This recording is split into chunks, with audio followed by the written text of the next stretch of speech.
Selebgram Aceh bernama Mira Ulfa 24 tahun menyampaikan permintaan maaf kepada masyarakat usai aksinya mengucapkan ta'awuz dan bismillah sambil diiringi musik DJ dalam siaran langsung TikTok viral di media sosial.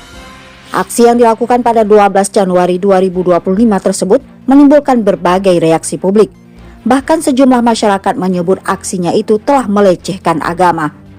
Permintaan maaf itu disampaikan Mira Ulfa di hadapan Kepala Satpol PPWH Provinsi Aceh, Jalaluddin, dan Kepala Dinas Syariat Islam Aceh, Zahrul Fajri, di kantor Satpol PPWH setempat pada Selasa 21 Januari 2025.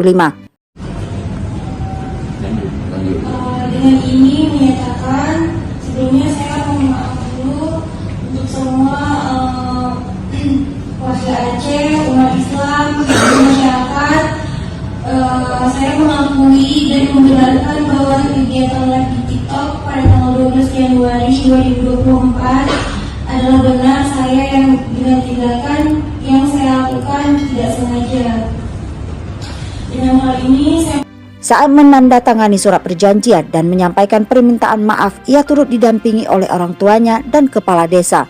Ia mengaku tindakannya tersebut telah melanggar Peraturan Daerah Istimewa Aceh Nomor 5 Tahun 2000 tentang pelaksanaan syariat Islam, Kanun Nanggau Aceh Darussalam Nomor 11 Tahun 2002 tentang pelaksanaan syariat Islam di bidang akidah, ibadah, dan syariat Islam, Kanun Aceh Nomor 8 Tahun 2004 tentang pokok-pokok syariat Islam, Kanun Aceh Nomor 8 Tahun 2015 tentang pembinaan dan perlindungan akidah.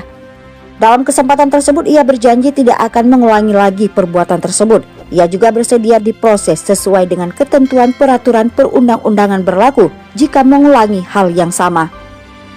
Sementara itu, Kepala Dinas Syariat Islam Aceh, Zahrul Fajri, berharap kasus ini menjadi pelajaran bagi masyarakat Aceh lainnya, terutama para generasi muda yang aktif dalam bermedia sosial.